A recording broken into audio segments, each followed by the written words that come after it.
the hackers fear this plugin the most. It's the one that they're deactivating. So why? Recently, I sat down with security researcher Thomas Rafe, whose company We Watch Your Website monitors a lot of WordPress sites. We do monitor millions of websites now, mostly for a security perspective. Many of them are on our freemium service, which basically act as like honeypots for us. We can see activity because we're not blocking anything on those sites. So we monitor the database, we monitor the files, and we also monitor the logs. Thomas was combing through records from sites they'd cleaned malware from when he found something very interesting in the data. So yeah, over the past month, well, actually September and October, we removed malware from 191,000 websites. 42,000 of them had two security plugins on there, and a little over 3,000 of them had iTheme Security, Better, WP Security, Solid WP on them, all one. But the hackers were deactivating your plugin, not the other two, Okay. just yours. I asked him to share a little bit more about how their process works and why he's so convinced that what he found is true. I know people are going to come out of the woodwork and say, "Oh, you can't, it's not, there's nothing in the database to show that, plugin was deactivated." Correct. Yeah. Correct. Yep. It doesn't get logged However, in the database. Yeah. yeah, when you're also correlating the logs to events, then you see like, well, this is what our system reports. This is the alert we got on Halloween.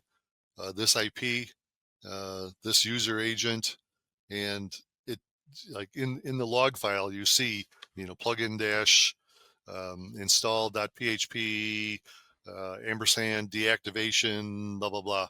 Only by correlating information from the logs, the database, and the files are we able to ascertain how this was deactivated and what time it was deactivated. This one, I think, is an example of someone using Solid Security Basic because that Better WP Security Yes. slug is what shows up if you're using the free plugin, the Solid Security Right. Basic plugin. So this was just an intentional deactivation of that plugin because they then wanted to use their post authentication access to the site to get up to shenanigans that Solid Security would either log, alert for, or perhaps even prevent, depending on what it is. Right.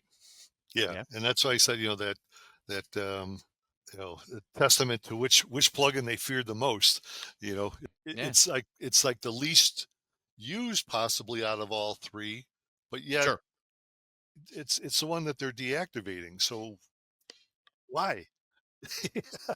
What advice would you have to someone today who's like, how do I protect myself against these kinds of attacks?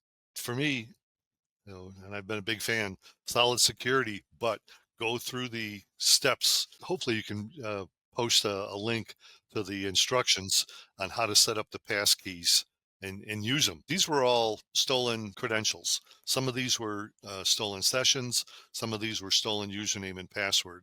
But had they been using passkeys, they couldn't have bypassed the authentication mechanism and gone in and deactivated the plugin. Passkeys are the new passwords. I wish more people would use passkeys. To implement passkeys for authentication for your WordPress sites and to protect your sites with a security plugin that hackers fear the most, it's time for Solid Security Pro. Visit solidwp.com/security to get started today.